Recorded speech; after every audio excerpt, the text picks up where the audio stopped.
नमस्ते, म वीरेन्द्र ओली। नेपाल लाइभको समय संवादमा विविध विषयमा बहस र छलफल गर्ने क्रममा आज हामीले नेकपा माओवादी केन्द्रका विविध पाटा र पक्षका विषयमा बहस र छलफल गर्नेछौँ। आजको यस छलफलको लागि नेकपा माओवादी केन्द्रका केन्द्रीय सदस्य एवं पूर्व विद्यार्थी नेता लेखनाथ नेउपानेसँग छलफल गर्नेछौँ। आजको यस नेपाल लाइभको समय संवादमा स्वागत छ। धन्यवाद। अब यो विद्यार्थी सङ्गठनको विभिन्न जिल्लाहरूको सम्मेलनमा पनि सहभागी हुनुभयो, पार्टीको गतिविधि पनि हेर्नुभयो। के माओवादी पार्टी आफ्नै जगमा आफ्नै सङ्गठनमा उभिने जस्तो देख्नुभयो कि कस्तो पाउनुभयो खास? यो प्रश्न चाहिँ अदालतले नेकपालाई दुई भागमा विभाजित गरिदिइसके पछाडि अलि घनीभूत ढङ्गबाट उठेको प्रश्न हो यो। हामीले झन्डै 5 महिना जति चाहिँ पार्टीका औपचारिक गतिविधि गरेनौँ।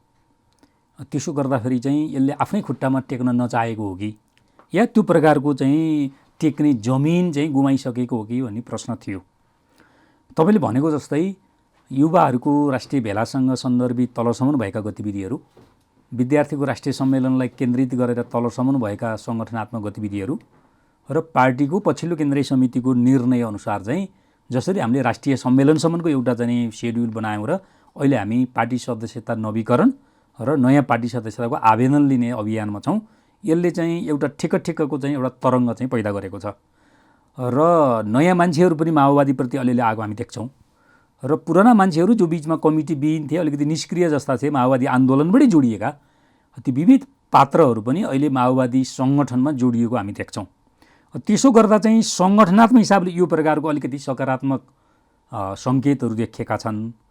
तर यो सङ्गठनात्मक सकारात्मक सन्देशलाई चाहिँ जमिनमा टेकाउने भनेको त विचारले हो, त्यसपछि कार्यदिशाले हो, त्यसपछि सङ्गठनात्मक सिद्धान्त र कार्यक्रमले हो। त्यसो गर्दा अब माओवादीले लिने विचार चाहिँ के हो अथवा कस्तो विचार निर्माण गरेर उसले चाहिँ राजनीतिक आन्दोलनमा आफ्नो उपस्थिति जनाउँछ भन्ने कुरो चाहिँ अझै पनि बाँकी छ। त्यसो भएको हुनाले हाम्रो जोड चाहिँ के छ त भन्दा माओवादी आन्दोलनलाई आफ्नै जमिनमा आफ्नै खुट्टामा चाहिँ टेकाउने गरी अगाडि लैजानुपर्छ। त्यसो भयो भने एकता, ध्रुवीकरण र कार्यगत एकता अथवा संयुक्त मोर्चा पनि के हुन्छ त भन्दा बलशाली हुन्छ। यसो मतलब माओवादी पार्टीमा एउटा किसिमको भाइब्रेसन छ अहिले, जुन यो सम्मेलनहरू गर्दाखेरि देशैभरि घुम्दाखेरि त्यस्तो देखियो। त्यसको दुईटा भने मैले, एउटा मान्छेहरू नयाँ आकर्षित हुने र पुराना निष्क्रिय भएका मान्छेहरू पनि सङ्गठनमा जोडिने एउटा सकारात्मक पक्ष छ र त्यसरी आएका मान्छेहरूलाई चाहिँ कुन सङ्गठनात्मक विधिबाट कुन सङ्गठनमा राख्ने र के काम दिने भन्नेमा चाहिँ हामी अझै पनि अलमलमा छौँ। त्यो अलमलमा किन छौँ भने हामीले एउटा भर्खर विधान प्रस्तावित गरेका छौँ, त्यो विधान फाइनल भएको पनि छैन एकातिर। अब अर्कोतिर राजनीतिमा यो अलिकति त्याग गर्ने, अलिकति योगदान गर्ने, अलिकति चाहिँ समाजमा तपाईँको चाहिँ स्वयंसेवी भावबाट काम गर्ने भन्ने चेतना कमजोर छ, त्यसले लाभ खोज्छ। लाभका निम्ति मतलब विचार कमजोर छ। हो, विचार कमजोर छ या आदर्श कमजोर छ, होइन? आदर्श पनि विचारको एउटा पाटो भएको हुनाले आदर्श कमजोर भइसकेपछि जब आदर्श कमजोर हुन्छ त्यहाँ उपभोक्तावाद बलियो हुन्छ। उपभोक्तावादले मान्छेलाई के गर्छ त भन्दा पद खोजाउँछ, पदले उसलाई आयार्जनमा चाहिँ सघाउँछ, अनि त्यो आयार्जन भएको चिज फेरि ठुलो पद प्राप्त गर्नका निम्ति उसले लगानी गर्छ। अब जब माओवादीको सङ्गठन या धरातल छाम्दै गर्दाखेरि चाहिँ कहीँ कतै त्यसको आत्मा भेटिरहेछ भन्नुभयो। तर चाहिँ कुनै समय प्रचण्डले के भन्नुहुन्थ्यो भने माओवादी भनेको चिल हो, अरू भनेको चल्ला हुन्, माओवादीले 50औं वर्षसम्म शासन गर्छ भनेर भन्नुभएको थियो। तर अहिले कालान्तरमा 10 वर्षको यो पेरिफेरीमा चाहिँ अहिले के भन्न थाल्नु भएको छ भने माओवादी पार्टी विघटन गरिदिउँ, अब यो पार्टीको धेरै काम छैन भनेर भनिरहनु भएको छ कि माओवादीको औचित्य नै सकिया हो त? अब अनौपचारिक र सार्वजनिक फोरमहरूमा उहाँले कसरी बोल्नुभयो त्यो एउटा बाटो भयो, तर पार्टीका आन्तरिक भेला, प्रशिक्षण र बैठकहरूमा उहाँले बोलेको यो विषयवस्तु चाहिँ अलिकति फरक सन्दर्भ हो जस्तो लाग्छ मलाई। त्यो भन्नुको मतलब हामीले विचारमा विकास गरेनौँ, पोलिटिकल कोर्स सिफ्ट गरेनौँ र सांस्कृतिक हिसाबले हामी रूपान्तरित भएनौँ भने माओवादीको औचित्य छैन भन्ने कुरो चाहिँ अस्ति केन्द्रीय समितिको मिटिङमा तलबाट पनि उठेको विषयवस्तु हो। हामीले विचारमा विकास गर्नुपर्छ माओवादीको औचित्य कायम गर्नका निम्ति। दोस्रो, यही जब तपाईँको संसदीय व्यवस्था वरिपरि नै लाई आदर्श मानेर घुमिराख्ने पोलिटिकल कोर्समा हामी बस्यौँ भने हाम्रो औचित्य सिद्धिन्छ। त्यसकारण पोलिटिकल कोर्स सिफ्ट गर्नुपर्छ हामीले। दोस्रो त्यो कहिले र कसरी गर्ने त्यो दोस्रो कुरो हो, तर विचारधारात्मक हिसाबले पोलिटिकल कोर्स सिफ्ट गर्नुपर्छ। तेस्रो हामी चाहिँ नाममा हामी कम्युनिस्ट भए पनि हामी कम्युनिस्ट जस्ता चाहिँ भएनौँ। मान्छेले सार्वजनिक हिसाबले हाम्रो बारेमा प्रश्न उठाए, हामी बुर्जुवाकरण भयौँ। त्यो सम्पत्तिसँगको सम्बन्ध या परिवारसँगको सम्बन्ध या द्वन्द्वात्मक भौतिकवादले चाहिँ निर्धारण गरेका विषयवस्तुहरू जीवन व्यवहारमा कार्यान्वयन गर्ने सन्दर्भ या यावत चिजहरू जति पनि छन्, या चुनाव जित्नका निम्ति बुर्जुवाले जे गर्छन् हामी पनि त्यही गर्ने होइन। अब यी यावत विषयवस्तु छन् जो संस्कृतिसँग सम्बन्धित छ। सांस्कृतिक हिसाबले पनि हामी रूपान्तरित भएनौँ भने हामीले माओवादीको फरक आइडेन्टिटी स्थापित गर्न सक्दैनौँ। यो स्वतः विघटन हुन्छ भन्ने केन्द्रीय समितिमा चलेको बैठक हो। यो कोणबाट भनेको हो भने मेरो विचारमा यो भित्र विचार विकास गर्ने गुन्जाइस छ। हामी मेहनत त्यता गर्छौँ। पोलिटिकल कोर्स सिफ्ट गर्नैपर्छ, किनभने माओवादीले जुन वर्गको मुक्तिको कुराकानी गरिराखेको छ यही व्यवस्थाभित्रबाट त्यो वर्गको मुक्ति हुँदैन। त्यो कारणले हाम्रो चाहिँ माओवादीको औचित्यता त्यहाँ हामीले खोज्ने हो। मैले भने सांस्कृतिक हिसाबले त हामी धेरै नै बर्बाद भएका छौँ। त्यो बर्बादीबाट चाहिँ बचाउनका निम्ति सबभन्दा पहिला प्रचण्ड, त्यसपछि सोपान क्रममा तलसम्म हामी बदलिनुपर्छ, रूपान्तरित हुनुपर्छ। र हामी खासमा जनता चेतनामा जनताभन्दा अलि माथि अरू हिसाबले जनता जस्तै हुनुपर्छ भन्ने विषयवस्तुले चाहिँ हाम्रो औचित्यतालाई चाहिँ पुष्टि गर्ने एउटा आधार निर्माण गर्न सक्छौँ भन्ने विघटनसँग एउटा सम्बन्धित विषय त्यहाँ हो। दोस्रो चाहिँ उहाँले सार्वजनिक हिसाबले भनिराख्नु भएको छ विघटन गर्दै आगो भन्ने। विरोधीहरूले मुख्यतः नेकपामा विवाद र विभाजन आइसकेपछि यता ओली समूहबाट त्यो विषयमा अलि बढी आक्रमण पनि भएको छ। यसलाई चाहिँ अब कसरी बुझ्नु पर्ला भने व्यक्ति विशेषले विघटन गरिदिने कुरो चाहिँ आफैलाई पनि विघटन गर्न सक्दैन मान्छेले होइन। त्यसो त राजनीतिक पार्टी, त्यो पनि कम्युनिस्ट पार्टी जो अब कलेक्टिभ लिडरसिपको चाहिँ संस्कृतिबाट ऊ अगाडि बढेको हुन्छ, क्षमताहरूको केन्द्रीकरणबाट ऊ अगाडि बढिराखेको हुन्छ, त्यहाँ सामूहिक निर्णय हुन्छ भनेपछि व्यक्ति विशेषले विघटन गरिदिने, व्यक्ति विशेषले गठन गरिदिने भन्ने विषयवस्तु त्यो खास कम्युनिस्ट चरित्रभित्र पर्दैन जस्तो लाग्छ मलाई। तर विषय चाहिँ कहाँनिर हो भने इतिहासका कडीहरू हेर्ने हो भने उदाहरणको निम्ति म 48 सालको कुरो गर्छु। 48 सालमा एकता केन्द्र बन्यो। त्योभन्दा अगाडि भएका सबै पार्टीहरू त एकता केन्द्रमा चाहिँ केन्द्रित भए नि त। त्योभन्दा अगाडि भएको नेकपा चौथो महाधिवेशन, नेकपा मसाल, सरवा र श्रमिक सङ्गठनहरू त विघटित भए नि त, त्यो एकता केन्द्रमा केन्द्रित भए। त्यसो गर्दा पुरानो पार्टी विघटन भयो भन्ने अर्थमा चाहिँ यो कुरो ठिकै जस्तो लाग्छ इतिहासका श्रृङ्खलाहरू जोड्दा। जस्तो 51 सालमा हामीले नेकपा एकता केन्द्र चाहिँ छोडिदिएर, किनभने कार्यदिशा अनुसारको नाम बनाउनुपर्छ, सार अनुसारको रूप बनाउनुपर्छ भनेर हामीले नेकपा माओवादी बनायौँ। त्यसो गर्दा हामीसँग नेकपा एकता केन्द्र त रहेन नि, त्यो विघटित गरे भन्ने या रूपान्तरित गरे भन्ने। त्यसो गर्दा चाहिँ एउटा यो इतिहासको एकता, ध्रुवीकरण, फुटको कारणले चाहिँ पार्टीहरूका नाम फरक हुने, पार्टीहरू एकै ठाउँमा आउने र फरक नामबाट चाहिँ हामीले राजनीतिक आन्दोलन अगाडि बढाउँदा त्योभन्दा अगाडिको पार्टीको अस्तित्व नरहने हुँदा विघटनको अर्थमा बुझिएको जस्तो लाग्छ। तेस्रो कुरो चाहिँ अब कहिलेकाहीँ प्रचण्डले चाहिँ व्यक्तिगत हिसाबले चाहिँ विघटन गर्न खोज्यो अथवा विघटन गर्ने भन्यो, उसको बानी नै चाहिँ त्यो छ भन्ने जो आक्रमण भइराखेको छ, यसको चाहिँ बाहिरका मान्छेहरूलाई जवाफ दिनका निम्ति चाहिँ भित्र एकरूपताको बुझाइमा, कम्युनिस्ट बुझाइमा, सामूहिक अभ्यासमा होइन, कलेक्टिभ लिडरसिपको अभ्यासमा जाने हो भने विषयवस्तु हल गर्न सकिन्छ। जस्तो यो अर्को कुरा आउँछ कि एमालेकरण हुने भयो, यो पार्टी किन चाहियो भन्ने। यो एमालेकरण भने चाहिँ के रहेछ? यसको चाहिँ मलाई लाग्यो के भयो भने एमालेकरण होइन, ठिक छ, यो चाहिँ कार्यकर्ताहरूले र नेताहरूले अभिव्यक्त गर्ने विषय र त्यसको गहिराई चाहिँ फरक हुनुपर्छ। म कुनै पनि कमिटीको फर्स्ट म्यान छु, त्यो पनि अझ पार्टीको केन्द्रीय कमिटीको फर्स्ट म्यान छु भने हामीले चाहिँ कार्यकर्ताले जस्तो टिप्पणी गर्ने, कार्यकर्ताले जस्तो सार्वजनिक अभिव्यक्ति गर्ने, कार्यकर्ताले जस्तो आलोचना गर्ने छुट हुँदैन। यो एउटा एकदमै ख्याल गर्नुपर्ने विषयवस्तु हो। माओवादीको औचित्य रहँदैन भन्दाखेरि औचित्य रहने गरी काम गर्नु पर्यो नि त होइन, कसैले छेका त छैन होइन। त्यसै गरी एमालेकरण भन्नु मतलब त एमालेकरण हुनबाट रोक्नु पर्यो नि त। म के हो भने त दोहोरोमा आउँला, रोक्नु पर्यो नि। त्यो रोक्ने अथोरिटी त पार्टीको अध्यक्षसँग छ नि। तल जिल्ला कमिटीको अध्यक्षलाई पर्सनल उसले कति कोसिस गर्छ, दोहोरो कुरो कमिटीगत हिसाबले जिल्ला कमिटीले एमालेकरण हुनबाट रोक्न सक्दैन होला। के चिज हो त्यो एमाले? म भन्छु तर पार्टीको अध्यक्ष जो केन्द्रीय समितिको अध्यक्ष हो, समग्र कमिटीहरूको पनि ऊ अध्यक्ष हो भने उसले एमालेकरण हुनबाट रोक्न सक्नुपर्छ। या रोक्न सकिँदैन भने मैले सकिनँ भनेर चाहिँ छोड्नुपर्छ। या तपाईँको चाहिँ यो अरू विकल्प नि होला। एउटा सन्दर्भ चाहिँ योसँग जोडिन्छ, नेताहरूले अभिव्यक्त गर्दा कार्यकर्ताले जस्तो अभिव्यक्त गर्न छुट हुँदैन। मैले भन्न खोजेको। दोस्रो, एमाले जस्तो भन्न लागियो भन्नुको अर्थ चाहिँ के हो त भन्दा नाम कम्युनिस्ट हुने, पोलिटिकल कोर्स चाहिँ बुर्जुवा हुने, एउटा यसरी बुझ्नु पऱ्यो। किनभने ओली कमरेडले पटक पटक भनेका छन् यो अहिलेको यो संसदीय व्यवस्था हाम्रो आदर्श हो, नेपाली कङ्ग्रेसको पनि आदर्श हो। त्यसो भए त कम्युनिस्ट पार्टी श्रमिकहरूको पार्टी र चाहिँ तपाईँको चाहिँ पुँजीपतिहरूको पार्टीको बिचमा त फरक भएन नि। माओवादी पनि यही संसदीय व्यवस्थालाई आदर्श मान्ने दिशातिर जान खोज्यो, त्यसकारण एमाले जस्तै हुन खोजियो, एउटै हो। तर त्यो त फेरि माओवादी पनि उही नै होइन, के कारणले फरक छ र? होइन, अब फरक बनाउनुपर्छ भन्ने त त्यही त ऐको त्यो नि तपाईँको चाहिँ यसको सान्दर्भिकता भन्नेसँग जोडिएको छ। दोस्रो चाहिँ हामी चुनावदेखि चुनावसम्म, मन्त्रीदेखि मन्त्रीसम्म, सांसददेखि सांसदसम्मको मात्रै यही गन्जागोलुवा या हामी यो चाहिँ तपाईँको चाहिँ बारिएको चाहिँ पानीलाई फुटाएर हामी अगाडि जाने हो भन्ने हामीभित्र बहस छ होइन। अब हामी एमाले चाहिँ यही हो, मन्त्रीदेखि मन्त्री हुने, सांसददेखि सांसद हुने, चुनावदेखि चुनाव हुने, सरकारदेखि सरकार हुने, उसको त्यहाँभन्दा बढी केही पनि हुँदैन होइन। यो अहिलेको चाहिँ पेरिफेरीबाट त माओवादी पनि त्यही हुने हो भने त अब अर्को पार्टीको अस्तित्व हुँदैन भन्ने पहिलो प्रश्नसँग पनि जोडिन्छ। दोस्रो, तेस्रो चाहिँ नेपाली कम्युनिस्ट आन्दोलनमा खतरनाक कुरो चाहिँ सांस्कृतिक पक्ष देख्छु मैले, अथवा व्यवहार पक्ष देख्छु।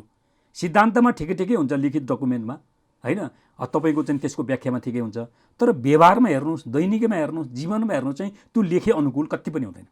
अनि यसले त्यो सिद्धान्तलाई बिस्तारै के गर्छ, प्रभावित गर्छ र अनि फाइनल्ली विचार डेभिएट हुन्छ र त्यो विघटन हुन्छ। अहिलेसम्म भएको कुरो थियो। अब अर्को मैले लास्टको कुरो गर्दै थिएँ, एमालेकरण भनेको कुरो चाहिँ कस्तो हो भने गाउँतिर साथीहरूले भन्नुहुन्छ चुनाव जित्नुपर्छ भनेपछि सामाजिक हुनुपर्छ भन्ने छ। सामाजिक हुनुपर्छ भनेको कुरो के छ भने समाजले जे गर्छ त्यो सबै गर्नुपर्छ। त्यो अन्धविश्वास भए पनि गर्नुपर्छ, विज्ञान विरोधी छ भने पनि गर्नुपर्छ, त्यो परम्परा छ भने पनि, जे छ समाजमा त्यो सबै गर्नुपर्छ भनेपछि त त्यहाँ सचेत प्रयत्नको कुरो पनि बाँकी रहेन होइन। त्यहाँ चाहिँ तपाईँको भौतिकवादले अध्यात्मवादसँग गरेको सङ्घर्षको चाहिँ अब अवधि पनि केही पनि बाँकी रहेन, सबै सिद्धियो नि। 32वटा प्रक्रिया गरेपछि मानव उदाहरणको निम्ति व्रतबन्ध हुन्छ। व्रतबन्ध भनेको धार्मिक हिन्दू धर्म अनुसारको एउटा प्रक्रिया हो होइन। कम्युनिस्ट पार्टीका नेता मुख्यतः एमाले स्कुलबाट आउनुभएको साथीहरूको चाहिँ चुनाव जित्नुपर्छ, जनतासँग चाहिँ रिलेसन बिगार्नु हुँदैन भन्ने नाममा के गर्नुहुन्छ भने 31.5 स्टेप पुरा हुँदाखेरि कुनै पुरोहितले अब सिद्धियो भन्यो भने आधा बाँकी छ, यो आधा नगरिकन व्रतबन्ध पुरा हुँदैन, यहाँ सम्बन्ध बिग्रिन्छ, जनतासँगको सम्बन्ध बिग्रिन्छ, यसले भोटलाई प्रभाव पार्छ, भोटलाई प्रभाव पारेपछि चुनाव हारिन्छ। एमालेकरण भने चाहिँ यो विज्ञान विरोधी विषय हो। त्यो मैले समाज विरोधी कुरो गरेको छैन यहाँ है। भने कम्युनिस्ट पार्टीले त के भने हो भने धार्मिक स्वतन्त्रता जनतालाई हुन्छ, तर अन्धविश्वासबाट उनीहरूलाई मुक्त गर्ने जिम्मा पनि हुन्छ कम्युनिस्ट पार्टीको। अब यो विषयमा कुराकानी गर्दै गर्दाखेरि त माओवादी शान्ति प्रक्रियामा आएको झन्डै 1 दशक भयो होइन त। यो हुँदासम्म त यो संसदीय अभ्यासभन्दा बाहिर उब्किन सक्ने या जान सक्ने स्थिति छ त?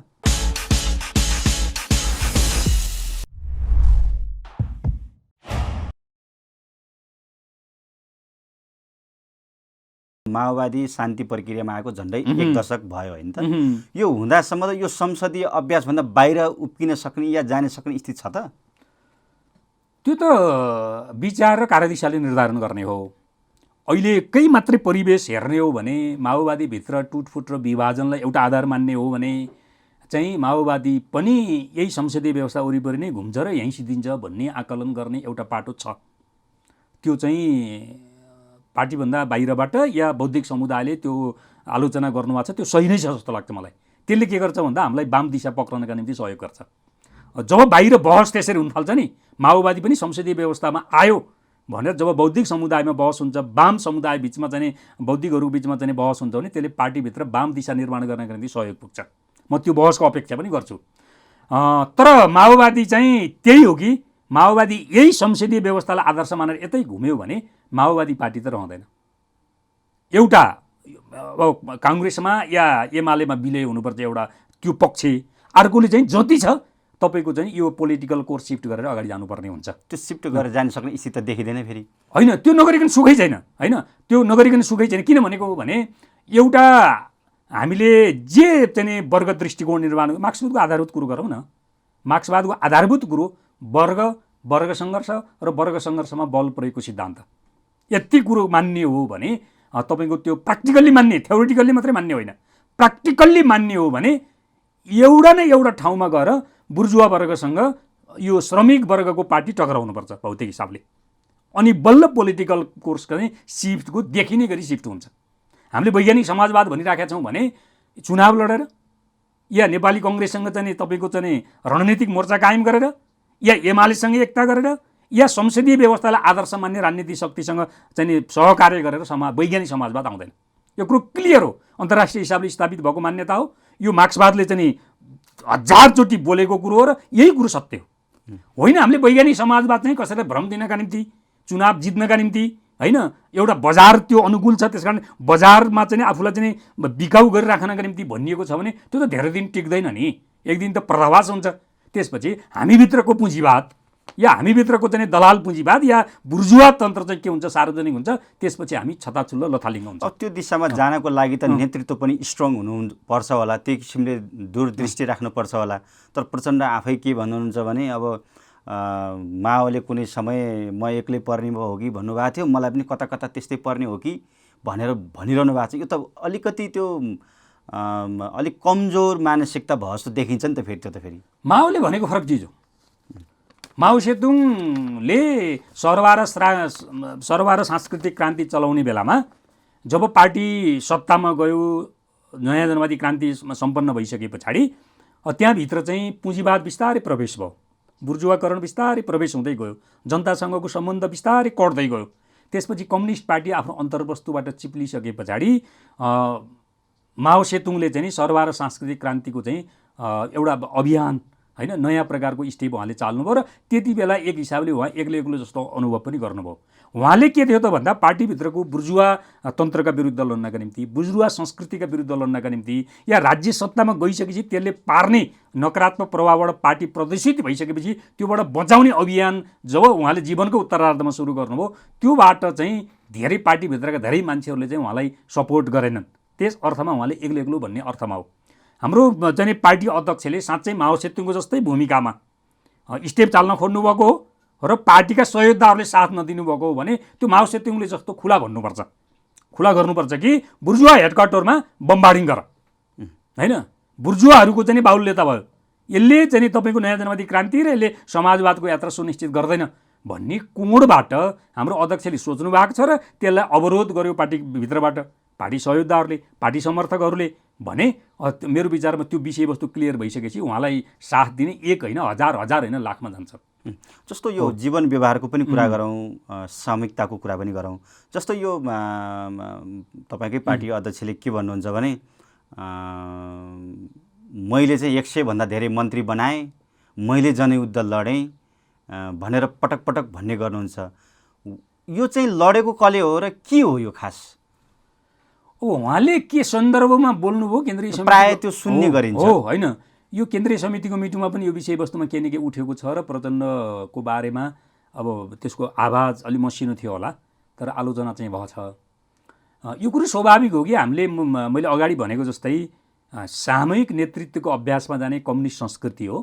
क्षमताहरूको केन्द्रीकरण गर्ने र त्यो क्षमताहरूको केन्द्रीकरणबाट अभिव्यक्त गर्ने चाहिँ पार्टी प्रमुखबाट अभिव्यक्त गर्ने हाम्रो संस्कृति हो। जरुर हाम्रो पार्टीले गरेका कयौँ निर्णयहरू पार्टी अध्यक्ष मात्र सार्वजनिक हुन्छन्, पार्टी अध्यक्ष व्यक्ति पनि हो है। तर मेरो विचारमा यो चुनावमा सबभन्दा बढी प्रयोग हुँदो रहेछ मैले हेरेको। हाम्रो गाउँको दरौदी नदी छ, त्यहाँ दरौदी नदीमाथि पुल बन्यो, मोटर हिँड्ने पुल बन्यो। म एकदम छोटकरीमा भन्छु, त्यो पुल चाहिँ व्यक्ति विशेषले सम्पत्ति हालेर बनाएको थिएन, त्यो राज्यको ढुकुटी थियो, राज्यको चाहिँ योजना अन्तर्गत त्यो पुल बन्यो। त्यसो गर्दा राज्यले बनायो। हामी फराकिलो ढङ्गबाट हेर्ने हो भने माओवादीको प्रधानमन्त्री र चाहिँ तपाईँको चाहिँ अर्थमन्त्री थियो, त्यसकारण माओवादीको सरकार आएको बेलामा बन्यो, यतिसम्म चाहिँ स्वाभाविक हुन्थ्यो जस्तो लाग्छ मलाई। तर चाहिँ हाम्रोतिर के छ भने फलानु नेताले बनाएको भनेर धेरै जस्तो बाबुराम भट्टराईको नाम लिने गरिन्छ। बाबुराम भट्टराईले चाहे त्यो लगानीका हिसाबले चाहे त्यो डिजाइनका हिसाबले बनाएको त होइन। यो चाहिँ के छ त भन्दा यो भनेको चाहिँ पुँजीवाद हो, निजत्व हो होइन।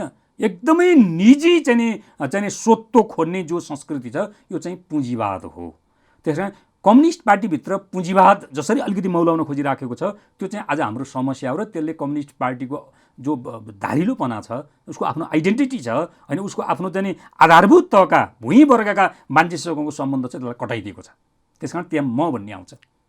कमिटीको बैठक भयो भने तपाईँले चाहिँ तपाईँको बारेमा मैले चिन्ता गर्नु पर्दैन, मैले मेरै बारेमा मात्रै चिन्ता गर्छु। मैले यो पनि बुर्जुवा या चाहिँ तपाईँको पुँजीवादी संस्कृति हो। त्यसो भएको हुनाले हामी सबैले जनयुद्ध लडेको चाहिँ पार्टीको आह्वानमा तपाईँको चाहिँ पीडित वर्गको मान्छे समेतको संलग्नतामा लडिएको हो। त्यो त्यहाँ सामूहिक अभिव्यक्ति हो। त्यसको नेतृत्व प्रचण्डले गर्नुभयो होला। त्यसको नेतृत्व माथिदेखि तलसम्म अरूले पनि गरे, मेजर नेतृत्व प्रचण्डले गर्नुभयो। त्यसकारण हाम्रो पार्टीले या हाम्रो वर्गले कयौँ पछिल्ला निर्णय छन् भने हाम्रो केन्द्रीय समितिले निर्णय गरेको भन्ने विषयवस्तु चाहिँ माओवादी संस्कृति हो, कम्युनिस्ट संस्कृति हो, सामूहिकताको संस्कृति हो। त्यो चाहिँ क्षमताहरूको केन्द्रीकरणको अभिव्यक्त गर्ने संस्कृति हो जस्तो लाग्छ मलाई। किन यो कमजोर भयो सामूहिकताको कुरा? तपाईँको चाहिँ समूहलाई अथवा समुदायलाई त्यो क्रेडिट दिने कुरामा त्यो चाहिँ किन कमजोर हुँदै गयो? हामीभित्र पुँजीवाद बलशाली हुन खोज्यो। पुँजीवादले हरेक चिजबाट नाफाको अपेक्षा गर्छ नि, हरेक चिजबाट, राजनीतिबाट नाफाको अपेक्षा गर्छ, मन्त्री पदबाट अपेक्षा गर्छ, हरेक चिजहरूमा चाहिँ तपाईँको के गर्छ भन्दा उसले चाहिँ नाफाको चाहिँ उसले अपेक्षा गर्छ। त्यसो गर्दा चाहिँ हामीले कम्युनिस्ट पार्टी पनि सांसद हुने, मन्त्री हुने, प्रधानमन्त्री हुने गर्दा चाहिँ कम्युनिस्ट पार्टीको नाममा भएका छौँ। तर संस्कृतिका हिसाबले, काम गर्ने हिसाबले, आउटपुट दिने हिसाबले चाहिँ हामी कम्युनिस्ट भएका छैनौँ, हुन सकेका छैनौँ। नामका हिसाबले 8वटा प्रधानमन्त्रीहरू कम्युनिस्ट पार्टीको नाममा भएको देखिन्छ 51 साल मनमोहनको सहित गर्ने हो भने। त्यसो गर्दा आउटपुटका हिसाबले चाहिँ त्यो कम्युनिस्ट अनुकूल मैले एउटा पनि देख्दिनँ। त्यसो भएको हुनाले यसको एउटै वाक्य के हुन्छ भने कम्युनिस्ट पार्टीभित्र सरवा र सांस्कृतिक क्रान्ति अथवा सरवा र संस्कृतिभन्दा पुँजीवादी संस्कृति चाहिँ बलशाली छ। हामीलाई पुँजीवादले चाहिँ घेरिराखेको छ। पुँजीवादले घेरेको त्यो घेराबाट हामी मुक्त हुन सकेका छैनौँ या चाहेका छैनौँ। त्यसको खास कारण चाहिँ पुँजीवादी संस्कृति हो। अब जस्तो उहाँले पार्टी अध्यक्ष तपाईँकै प्रचण्डले चाहिँ राम्रो कामको चर्चा गर्नुहुन्छ, मैले यो गरेँ त्यो गरेँ। अब यो पछिल्लो चरणमा पार्टी धेरै टुक्रा टुक्रा भयो, नेकपासँग एकता गरेको, ओली एमालेसँग एकता गर्दाखेरि पनि त्यो असफल भयो। अब चुनावमा 2टा चुनावमा तेस्रो पार्टी भयो। यति हुँदाहुँदै पनि नेतृत्व हस्तान्तरण गर्ने कुरा पहिलो या दोस्रोको कुराको बहस चाहिँ किन हुँदैन? एक हिसाबले उहाँ त राजनीतिक रूपमा पार्टीभित्रको उसमा त असफलै हुनुभयो। एउटा अन्तर्विरोध चाहिँ के छ भने उहाँले गरेका योगदानबाट त्यसले केही न केही सकारात्मक छाप छोडेको छ। त्यो चाहिँ समग्र पार्टी आन्दोलनको जगमा उहाँले गरेको कुरो हो। त्यो उहाँले इन्डिभिजुअल तागतमा बलमा गरेको कुरो पनि होइन। जस्तो उहाँ आफै 2 चोटि प्रधानमन्त्री हुनु, 2वैचोटि सहजतापूर्वक उहाँले राजीनामा दिएर छोडिदिनु भयो। पहिलोचोटि राजीनामा दिनु, दोस्रोचोटि कङ्ग्रेससँगको सहमतिमा छोडिदिनु भयो उहाँले। यो मेरो विचारमा सत्ता लिप्साबाट अलिकति मुक्त हुने कुरो थियो, त्यो पोजिटिभ छ होइन। यद्यपि यसको बारेमा धेरै चर्चा हुँदैन। दोस्रो, धेरै जस्तो चाहिँ 63-64 साल पछिका प्रधानमन्त्रीहरू प्रचण्डको प्रस्तावमा भएको रहेछ, हामी त्यो देख्छौँ। अहिलेको शेरबहादुर देउवा पनि उहाँकै प्रस्तावमा हुनुभएको छ। यो पनि उहाँले गरेको मुलुकका निम्ति योगदान होला। हाम्रो पार्टीले जे मुद्दाहरू उठायो त्यो मुद्दामा आजको राजनीति कोर्स अलिकति धीमा भए पनि अगाडि बढेको हामी देख्छौँ। त्यसमा पनि प्रचण्ड नेतृत्व हुनका नाताले कहीँ न कहीँ जोडिन्छ। तर पार्टी त फेरि यतातिर अलिकति सकारात्मक कुराकानी गर्दै गर्दा त्यसको सकारात्मक तपाईँको रिफ्लेक्सन चाहिँ पार्टी आन्दोलनभित्र, सङ्गठनभित्र, चुनावभित्र पर्नुपर्छ पर्दैन। यतातिर सफल हो भने त्यो सफलताको चाहिँ मात्रा अलिअलि तलमाथि होला। पार्टी जीवनमा, सङ्गठनात्मक जीवनमा, चुनावी जीवनमा पार्टीलाई गुणात्मक बनाउने चाहिँ प्रक्रियामा प्रभाव पर्नुपर्छ पर्दैन भन्दा यता चाहिँ ठिक उल्टो छ। पार्टी विशृङ्खलित छ, पार्टी विधिमा चल्दैन, पार्टीभित्र ठिक मूल्याङ्कन भएन भन्ने स्वर बढी छ होइन। अब चुनावमा जाँदा पनि तपाईँको चाहिँ आकार घट्दै घट्दै गएको छ। अनि पार्टी कमिटी पनि हामीले विधिबाट चलाउँदैनौँ, कहिले 5000 को केन्द्रीय कमिटी बनाइदिन्छौँ होइन। पोलिट ब्युरो जो कम्युनिस्ट पार्टीको इन्टरनेसनल स्ट्यान्डर्ड हो, हामीले चाहिँ जो भेटे पनि त्यसलाई चाहिँ वितरण गरिदिन्छौँ। त्यसो गर्दाखेरि हामीले गम्भीरतापूर्वक एउटा समीक्षा गर्नुपर्ने पर्छ कि राष्ट्रिय जीवनमा हामीले गरेका योगदानबाट जे सकारात्मक सङ्केतहरू देखिएका छन्, भलै त्यो प्रति मान्छेहरू धेरै विश्वस्त छैनन्, त्यसको चाहिँ ठ्याक्कै चाहिँ अर्कोतिरको प्रभाव चाहिँ किन सकारात्मक हुन सकेन भनेर समीक्षा गर्नुपर्छ। यो एउटा पार्टी जीवनमा हाम्रो कार्यपद्धति, हाम्रो नीति निर्माण, त्यसलाई ड्राइभ गर्ने हाम्रो संस्कृति, त्यसको बारेमा। दोस्रो, त्यो गर्ने त फेरि हामी व्यक्ति व्यक्तिमा पनि विभाजित छौँ नि त होइन। म कुनै कमिटीको फर्स्ट म्यान होला, अर्को कुनै कमिटीको सेकेन्ड म्यान होला, हामीले आफ्नो आफ्नो ठाउँमा कार्यकारी जिम्मा लिएर बसेका छौँ भनेपछि कतै मेरो कार्यक्षमताको कारणले, कतै मेरो गतिको कारणले, कतै मेरो असंस्कृतिको कारणले पार्टी आन्दोलनलाई नकारात्मक प्रभाव परिराखेको छ कि भनेर एकचोटि चाहिँ सबैले समीक्षा गर्नुपर्छ। त्यसको निम्ति म एउटा वाक्य भन्छु वीरेन्द्रजी, 2टा झोला बोक्नुपर्छ कम्युनिस्ट पार्टीको कार्यकर्ताले भन्ने छ कि, एउटा अगाडि बोक्ने, एउटा पछाडि बोक्ने। यो अगाडि चाहिँ आफ्ना कमजोरीहरूको बारेमा खोजेर हाल्ने अगाडि, पछाडि चाहिँ अरूका कमजोरीहरूको बारेमा पनि खोज्ने। यो संस्कृतिमा हामी जाने हो भने मेरो विचारमा यो पार्टी जीवनमा परेको नकारात्मक प्रभाव पनि हामीले चाहिँ हल गर्न सक्छौँ होला जस्तो लाग्छ।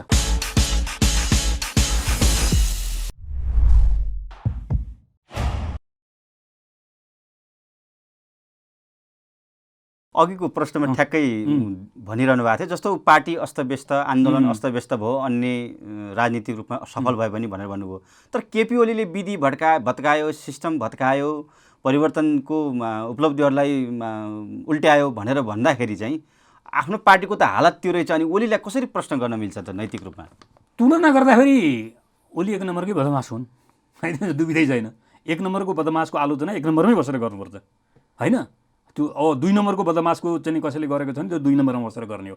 त्यसकारण यता एक नम्बरमा उक्लिएर फेरि बदमासीको आलोचना गर्न मिल्दैन। त्यसकारण ओलीको आलोचना गर्ने कुरो विधि मान्दैनन्, प्रक्रिया मान्दैनन्, नीति मान्दैनन्, मैले भन्नेसी सबै कुरो त्यही हो भन्ने कुरो चाहिँ एक नम्बरको बदमासी हो। त्यसको आलोचना गरिराख्नुपर्छ, त्यो ठिक छ। अब यसको अर्थ अब हामी चाहिँ साना ओलीहरू भन्ने छुट छ त हामीलाई भन्ने त अर्को प्रश्न त छ नि त, होइन? सानो ओली बन्न पाइन्छ, होइन? भन्दा पाइँदैन। त्यही मात्रामा आलोचना हुन्छ, आलोचना भइराखेको छ। त्यसकारण अहिले हामीले पार्टीले के भन्यो भने अहिले नयाँ विधान ड्राफ्ट भएर हामी त्यसको कार्यान्वयनको प्रक्रियामा जाँदैछौँ। नेतृत्व लिडरसिप निर्माणको प्रश्न पनि त्यहाँभित्र आउँछ नै, होइन? लिडरसिप भनेको चाहिँ पहिला कमिटी प्रणाली हो, कमिटी प्रणालीबाट त्यसपछि त्यसलाई नेतृत्व गर्ने चाहिँ लिडर छान्ने कुरो हो। त्यसकारण अहिलेको हामीले चाहिँ नेतृत्वको उमेर, नेतृत्वको कार्यावधिको चाहिँ टर्म तोक्ने कि नतोक्ने, 1 कार्यकाल, 2 कार्यकाल, 3 कार्यकाल, तोक्दा कसरी तोक्ने, तलबाट 20% युवाहरूलाई भर्ती गर्दै गर्दा माथिबाट निस्कने पनि एउटा उमेर समूह तोक्न पर्छ पर्दैन भन्ने विषयवस्तु चाहिँ अस्ति केन्द्रीय समितिको मिटिङमा राम्रोसँग छलफल भएको छ र यसलाई पुस 11 गतेबाट सोने राष्ट्रिय सम्मेलनमा लगेर हामीले बिट मार्छौँ र एउटा सबैले बुझ्ने गरी सामूहिक नेतृत्वमा र नेतृत्वको उत्तराधिकारी निर्माण गर्ने सिद्धान्त र विधिमा पनि हामीले एउटा टुङ्गो लगाउँछौँ। जस्तो अन्तरिम विधान पनि आइसक्यो बाहिर, अब वडादेखि केन्द्रसम्म निर्वाचन हुने भनिया छ पार्टीको आन्तरिक जीवनमा, के हुन्छ त चुनाव? अब त्यसको एउटा कुरो चाहिँ हामीले पार्टीभित्र एउटा स्कुलिङ के चलाउनु पर्ने छ भने कम्युनिस्ट स्कुलिङ चलाउनु पर्ने छ। हामी समाजवादको यात्रा गर्ने हो र पुँजीवादी यात्रालाई चाहिँ हामीले विश्राम दिने हो, एउटा विधि मिलाएर भने मेरो विचारमा पार्टीभित्रका सबै कार्यकर्ताहरूले कार्यकारी जिम्मा पाउँछन्। त्यहाँ चुनाव गर्नु पनि पर्दैन, त्यहाँ माथापच्चिसी गर्नु पनि पर्दैन, त्यहाँ तपाईँले चाहिँ मलाई निषेध र मैले तपाईँलाई निषेध गर्न पनि पर्दैन। र अहिले हाम्रो पार्टीभित्र गुटको जुन समस्या छ चाहिँ गुटहरू चाहिँ शक्तिशाली हुने प्रक्रिया चाल्न पनि पर्दैन, किनभने समाजवाद भनेको सबैले काम गर्ने, सबैले खाने हो, होइन?